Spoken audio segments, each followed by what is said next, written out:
Hi everybody, my name is Jen Betton and I'm an author illustrator. Today I'd like to talk to you about the process for illustrating my newest book, Barn at Night. So these are my books, and Barn at Night, written by Michelle Houts, is my newest one. When I got the manuscript, the first thing I did was put it in a storyboard format so I could really look at where the page breaks needed to be. And I consulted with the art director and the editor, and we decided on a format and how long the book would be. Once I knew those things, I could really jump into the research stage. And for this book, research was important. Feeding Minds Press likes to produce accurate books, and so I needed to try and be sure to get the farm details correct. And I had a variety of resources in this, one of which was the author. Michelle was kind enough to have a conversation with me early on and helped me understand some of the details of a working farm because she lived on one for a very long time, and that's what this book is based on. I also had my husband, who spent a lot of time growing up on his grandparents' dairy farm, and that's a picture of him with his horse Beau when he was a kid. I also had a friend whose family owns a cattle ranch, and so I could see some of the animals there, the horses and the calves. From the manuscript itself, I understood that I needed to have a particular style of barn that had an open hayloft that you could see from the stalls on the ground. And there just aren't that many of those type of barns in the area I live in. And with COVID, that really limited my options. Fortunately, I was able to find two barns, Perry Homestead and Samuel Farm, that I could take reference from. And so here you can see I was studying different kinds of barns and their layouts, and I was figuring out where all the different animal stalls would go so that I'm not kind of mixing up where the animals are in relation to the viewer as I move the sort of camera around on the different pages. One of the other things I did really early on was I started to draw horses.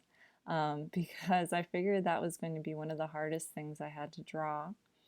And horses are just amazing and beautiful and knobbly and bony and muscular and all the hardest little bits to draw. And they're just kind of these gorgeous alien creatures. And so I really started practicing right away.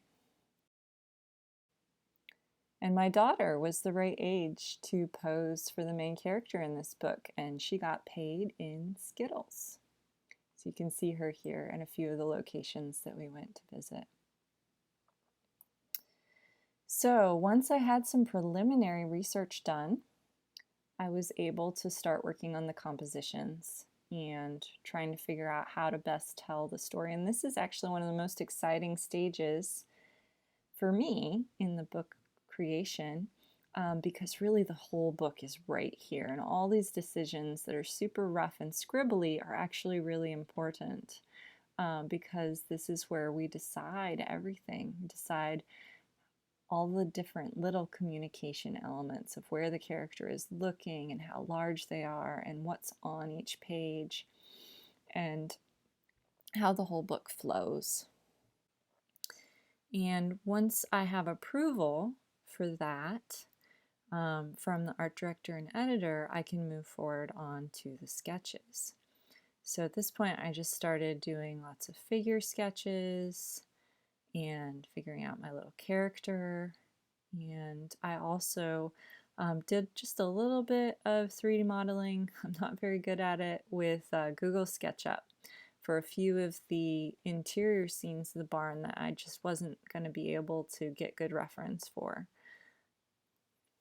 And then I kind of start putting it all together. So here's an example of the barn interior scene from the hayloft, looking down, and that's the rough sketch. And then it gets turned into a finished detailed sketch. And then I start transferring it to the surface of I'm going to paint on. And at this point is when I also get another stage approved. So once the finished sketches are done, I start working on color studies, figuring out what the characters will wear and what the overall color scheme of the book will be. And for this book, I wanted to have a very different kind of sense of the interior versus the exterior. The story is really about how cozy and warm and safe it is inside the barn versus the snow and the cold outside at night. And so I wanted to contrast those scenes. So the interior of the barn was lots of golds and purples, and the exterior was much more stark with whites and cooler colors. So at this point, I'm bringing all the pieces together, and hopefully the research and the sketches and the color studies are all going to come together into a nice finished piece. I had a professor once who told me that in illustration, 90% of the work is done before the painting, but then you really have to execute that last 10%. You have to try and create a compelling image, and hopefully you do. But most of the decisions have already been made in terms of the composition and the line work and the colors.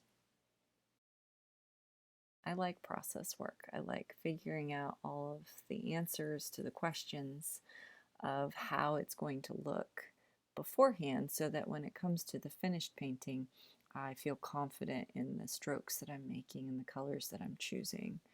I don't have to worry about making a mistake as much because I've tried to eliminate as many potential hurdles as I can. So here's a little time lapse of me painting. And the board I like to use is Strathmore Illustration Board 500 series. And I like it in part because I don't have to stretch it.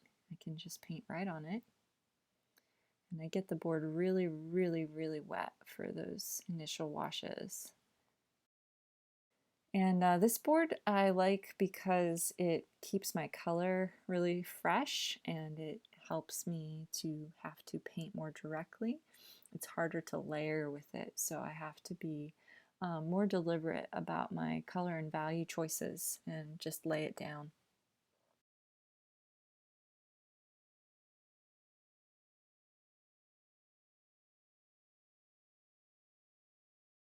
Now with this piece, I'm not doing a wash underneath the whole piece like I might with a lot of other paintings.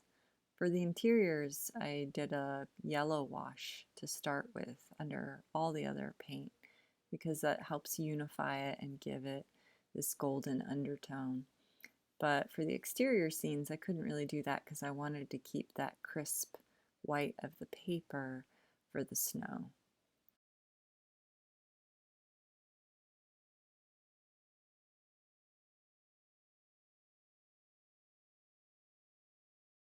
And then it actually lifts really well, which can be an asset and also make things kind of hard at times. So I'm lifting out the moon and also some little stars. And this is why it's hard to layer because it's very easy to pick the color back up again off this board.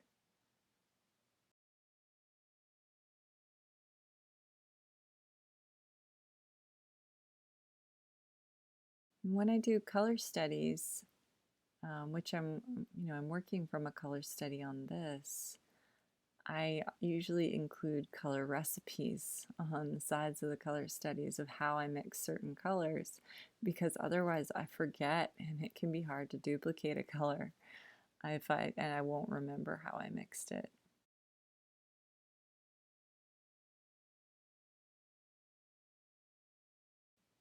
I do use Photoshop for cleanup, and sometimes I tweak values a bit or I might add a bit of glow to the moon, but it's usually fairly minor elements that are edited digitally.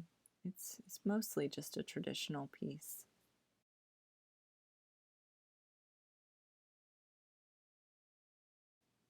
You can see just adding more details, going back over. I can layer in the lighter areas, just not the dark ones. And when I do go into the darker areas, I have to just try and be very careful not to pick up the underlying paint. So there you can see most of the watercolors down and dried enough that I start working in a little bit of the mixed media. So that's a little gel pen. I also have an acrylic pen that I use with acrylic paint in it. And sometimes I just use that to come in for little light highlights that were just too small to really kind of mask out with watercolor. And I'll use a little pastel for anything that I need to add some soft color to, or sometimes just to blend an area. And a little colored pencil there on the silo.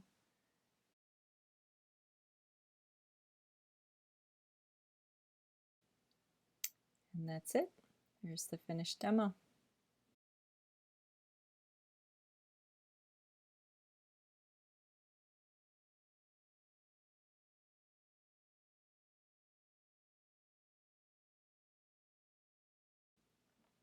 Here's just a few more examples of taking a sketch and then transitioning to the painting.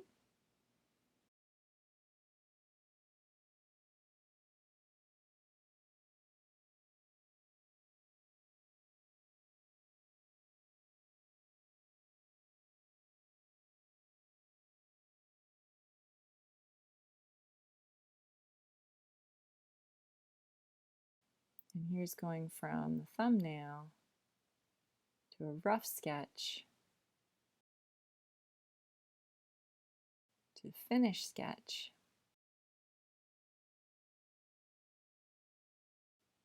to the painting.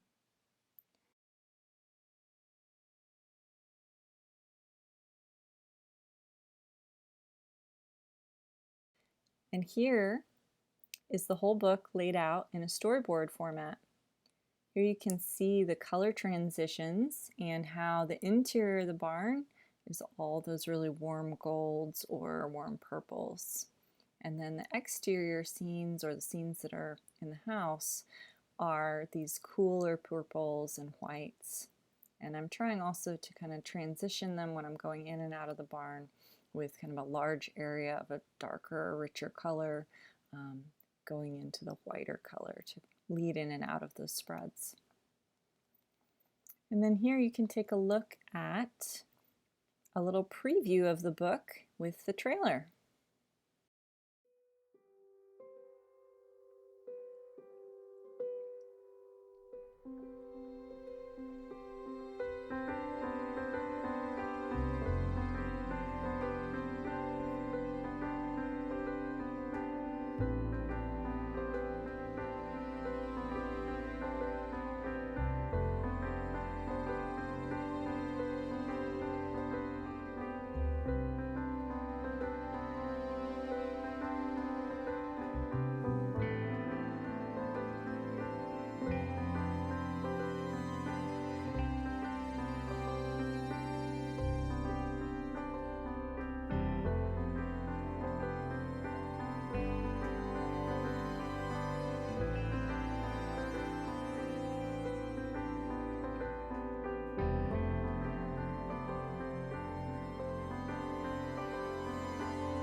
And now it's a book.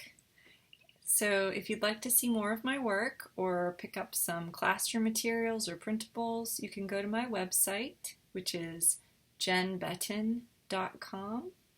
And you can also find me on Facebook, Instagram, and Twitter. And I also know that the publisher, Feeding Minds Press, has some materials on their website as well. Thank you so much for joining me today, and I hope you enjoyed it.